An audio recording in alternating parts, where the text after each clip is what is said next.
What's up, pals? Welcome back to the channel. So I don't know if you heard, but Elden Ring won Game of the Year. Let's fucking go, baby. What a time to be alive. Oh man, I'm such a weird guy. Now, I can't be certain, but I expect to see some new players in the lands between after that accomplishment. Plus, we just got the Coliseum, which is a huge update I'm super excited for, so, you know, the ring be poppin', yo. Now, I've been wanting to do a couple of guides on Elden Ring, but never really gotten around to it. So I shelved it for a while, but I think winning Game of the Year will be bringing some new players into the midst, and it's been a little tough to decide what should come first. Should I do a progression guide, a general build guide, or maybe just build guides, like specific, you know? And I just figured, like, I would leave the exploration up to the newer players for now. Maybe we'll cover that later. But let's talk about builds. It's a term you'll see quite often in FromSoft's library of games, at least from a community perspective. So what is it?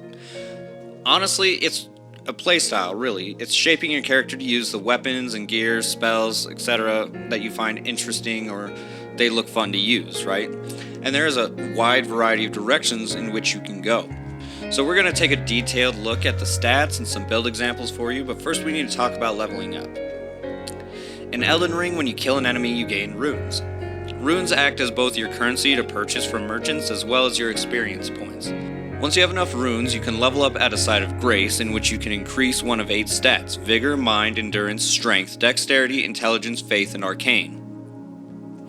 With every level, the amount of runes required to level up increases, so you'll need to keep pushing forward and earning those levels. So with the general idea for leveling out of the way, let's go into detail about what each stat does for you as well as some of their soft cap. The primary reason to level into Vigor is to increase your HP. FromSoft specializes in making games that are generally unforgiving when players make mistakes, and your HP determines how many of those mistakes, for the most part, you can make. So having a larger health pool allows for more mistakes, thus increasing your survivability overall. Additionally, increasing your Vigor will increase your fire resistance as well as your immunity, which is just a resistance to poisons and stuff like that. Vigor is soft capped at level 40 and at level 60, so as you approach 40 Vigor, you will see large gains to your health pool, while after 60, the diminishing returns are not really worth further investment. But if you're considering PvP, you should look to increase up to 60 Vigor, as that's almost a requirement, but if you're in it just for the single player experience, you can make things work between 40 and 60.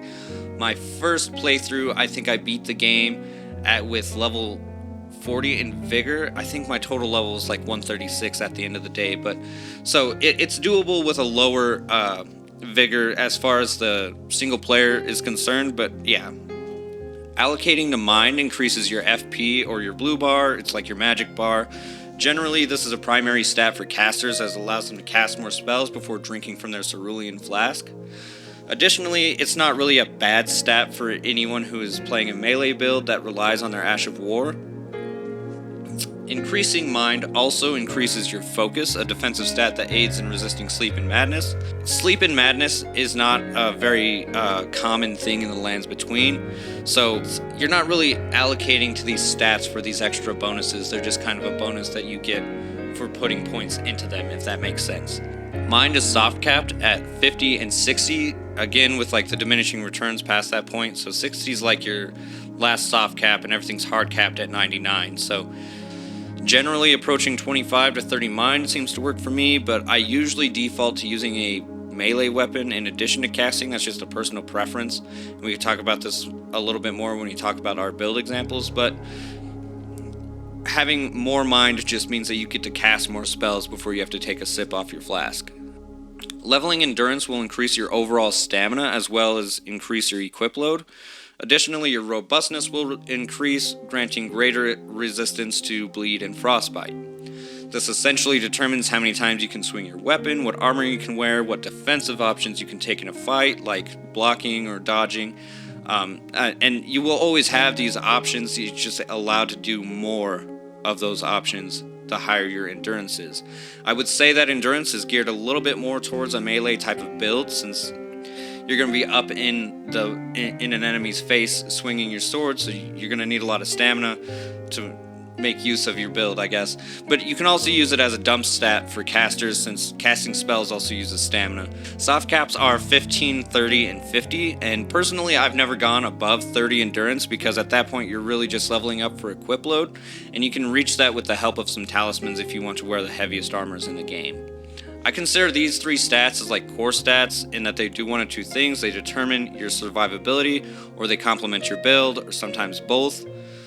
Vigor and endurance add to your ability to survive by increasing your health, allowing you to wear better armor and allowing for more defensive options. And then mind and endurance are kind of like your complementary stats for the playstyle or build that you're going for. So if you're a caster, you're going to want to invest into mind over endurance, and vice versa for melee builds. And because mind and endurance support your build overall, their soft caps aren't as necessary to meet over stats like vigor or your offensive stats. Speaking of offensive stats, let's go over those real quick. Increasing strength allows a player to make use of the largest, hardest bonking weapons in the game. It also affects your physical defense. Soft caps are 20, 55, and 80 with a sharp drop-off in scaling damage after 60. Leveling to the last soft cap, I think, in my opinion, is really only required if you plan to power stance weapons, because with strength, if you two-hand a weapon, you effectively add 50% of your strength stat. So if you have 40 strength and you two-hand your weapon, you now have 60 strength. So if you got to, what is it? I think you would have to get to like 55 strength or so to hit 80. But the reason why I'm telling you about this is because if you have 66 strength and you two-hand, you are at 99 strength. This is the only stat that has that kind of extra ability. Just something to keep in mind when you're allocating stats. But yeah, I think that if you're trying to power stance, you probably want to shoot for 80. Otherwise, you can shoot for 66 if you plan to two-hand. Also, shooting for 66 opens you up to being able to, like, diversify your build a little bit. Maybe adding in an intelligence or some faith stuff to use some of the buffs. Probably faith, honestly, would be a better shot, but that's the gist of it. As for dexterity, the wiki says it determines your use of advanced weapons, which, like, what the hell does that even mean, right? This is the way I look at it, because advanced weapons, I think it just means, like, these are weapons that are more, like, they require more skill or something, which is kind of a weird way to put it. But if you think about it like this, if strength allows you to use slow, hard-hitting weapons, then dex allows you to use faster, kind of lower damage weapons. And you can swing faster, so you can hit more often. So, like, the lower damage isn't really that big of a deal. But this is especially effective if your weapon has a status effect on it, as you'll be more likely to proc that effect. So just kind of think about that. A good way to look at dexterity is, like, one of the main weapons that you can use with this stat are katanas, and almost every katana has bleed on it. Actually, that's a lie. I think every katana has bleed on it, and they all scale pretty well with dex. So that's kind of your indication there. Dex also affects your spell casting time, so it's a good pair with any of the casting stats. It softens fall damage, and apparently makes it harder for you to get knocked off of Torrent. I personally haven't noticed the difference with getting knocked off the horse, but you're probably not leveling into Dex to stay on your horse in the first place. So your soft caps follow that of strength. In order to get some help meeting requirements and stuff like that, you have to use talismans. You can't, like, two-hand it and all of a sudden you're more skillful with a sword, right? So now intelligence is the first of our casting stats, essentially determining the use and potency of your sorceries, and it also increases your magic resistance. Makes sense, right? Because it won't here in a second. The soft caps follow the regular damage stats that we had before, the 20, 55, and 80. But damage scaling soft caps for certain sorceries are at 60 and 80. And I'll make sure, this is the same for faith as well, I'll make sure I show you what those spells are, just in case you're curious about that. Faith determines the use and potency of your incantations. This is the only stat that does not directly affect your resistance, which is odd considering that there is a holy damage in the game, and most incantations do holy damage. It's just super weird, and I don't understand why they did it this way, honestly, but that's just how it works. And the soft caps and scaling soft caps follow intelligence. So Arcane is an odd stat. It governs primarily discovery, which determines the likelihood of getting different items from enemies after you kill them, but it also affects status buildup, some damage scaling, and is a requirement for some incantations, sorceries, and some weapons. It also increases your holy defense, which, weird flex from Soft. Shouldn't faith increase holy defense? I don't understand this. I don't know why Arcane's responsible for that, but I'm not gonna argue with the master here. So you are soft capped at discovery at 20, 50, and 80, but damage scaling soft caps at 30 or 45. So in terms of offense, it's likely best to shoot for the damage scaling soft caps, since this is kind of more of a secondary offensive stat. Like, you'll find a lot of weapons that have a heavy like strength or dex requirement, but then they'll have like a kind of light arcane requirement. So if you're trying to like hybridize, even like your spells or your melee stats, you probably want to only shoot for 30 to 45 in your arcane. Even the spells that use arcane don't have that high of a arcane requirement. So I guess now is a good time as any to talk about damage scaling. I've mentioned it a few times now, and essentially all this is bonus damage on your weapons and spells based on their relative stats. So if we take the Greatsword, for example, after we meet the requirements to use it properly and fully upgrade it, it scales at a B in strength, but if we put an affinity on it, it scales at A. So basically all it does is we take that letter and it determines how much that stat influences our bonus damage. So our strength stat will have a higher impact on our damage as we move closer to the soft caps if we're using the great sword with a heavy affinity. Even without it, we have still pretty good scaling. I think I don't want to go into scaling too much, but you shouldn't really be concerned about like the scaling as much as you should be concerned about the general AR, or you could just not really care about any of that stuff and use whatever weapon you think looks cool or plays good. You know what I mean? With all that out of the way, let's take a look at a couple of builds so you can get an idea of how to create your own build, right? So this first one I'm going to pull up is the strength build. You're checking this out, you see that vigor is at its soft cap. That's what the gold number looks like. I'll have a link to this website if you want to go use the build planner. It's a build calculator actually, and it'll tell you, like, it's very useful for planning out a playthrough, but for now we're just going to use it to show you some stats. We have 60 vigor, 20 mind, 28 endurance, and 80 strength. I did my best to make this a single-minded build as best I could. So the idea was to hit the soft cap for strength. We're allowed to power stance just about anything and have max damage. Dexterity we have up there because our great sword requires some dex, but other great swords have a higher dex requirement, so we're just trying to make this work for us, so to speak. Endurance is at 28, which is I found to be a pretty decent number for a pure melee build if you're going for like a kind of tanky idea. Mostly because you can use just about any armor at 28 with the help of like maybe 1 or 2 talismans. And then of course I put some points into mind. This was our dump stat. We had a lot of those. And yeah, so whatever Ash of War we decide to throw on the greatsword, we can use it a lot.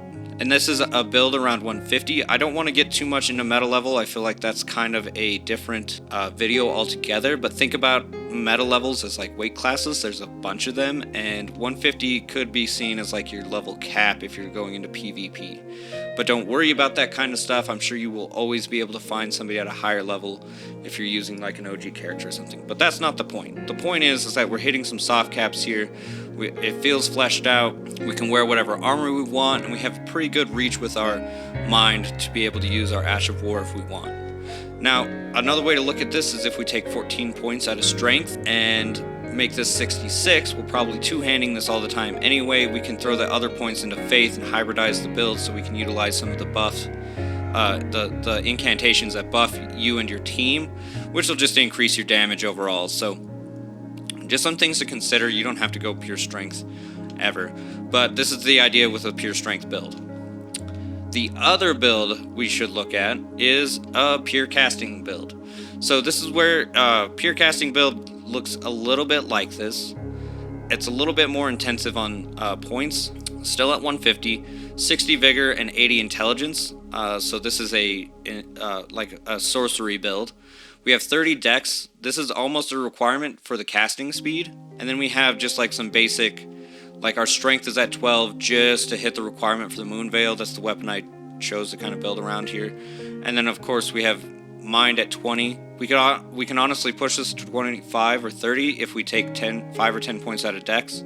There's plenty of talismans that help us put that together. Help us hit 30 anyway, and then so those extra 10 points can go into mind.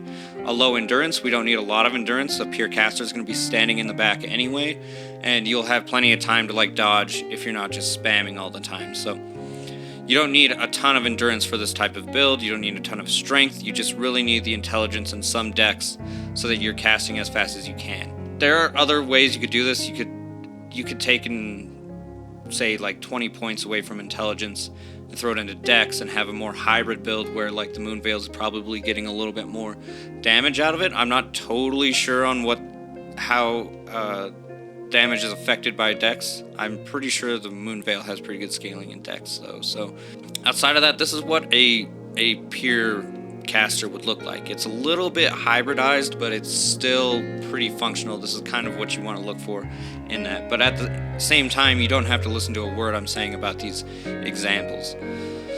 Now, some things to consider for your build are your starting class, the weapons, and any spells that you may want to use. Your starting class is usually a good way to... It's the way that you start the game, obviously, but like if I chose like a vagabond, I know that my strength and dex are going to be higher naturally, so they're probably a good thing to go into early on. Whereas if we went with like an astrologer where intelligence is the highest stat, we probably want to keep focusing on that because it's just a more efficient way to get through the early game, I guess. I do want to mention that you want to try to keep your build focused. You could see in the examples that I wasn't spread too thin with my stats. It was all pretty well like min-max to a certain degree. And if you don't like the way your build is going, you can always try new builds during your playthrough if you acquire some larval tears. You can use these after you beat Renala to reallocate your stats.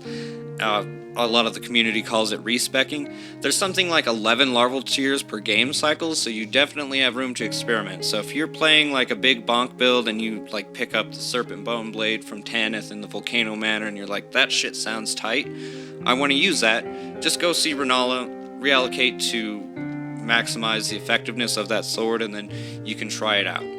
So this is just a crash course on putting together a build. There's a huge variety in what you can do as far as like hybridizing, and you know, it can be pretty easy to find that specific playstyle that'll work best for you. And I do want to in the future maybe do some sort of like build videos where we kind of hone in and analyze a specific build instead of covering everything in a general capacity. Basically, the way I did things is I would pick a weapon and then I would base my starting class and how I allocated my stats around using that weapon specifically. So like an example would be like, I'm going to use the Sword of Night and Flame. It's really easy to get in the early game. And basically I'm going to be leveling up intelligence and faith to meet the requirements of the blade. So I should probably be looking at spells that either use one or both of those. And I can be a caster.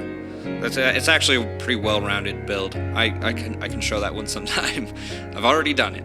But anyway, I'm not going to sit here and ramble too much. The important thing is that you have fun. So if it's your first playthrough, don't worry about level caps or meta levels.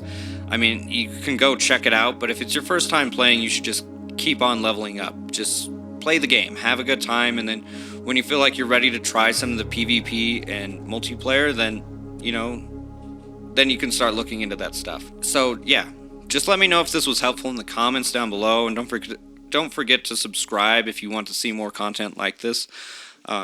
This has been Alpal. Be kind, be safe, and spread the love. We'll see you next time. Peace.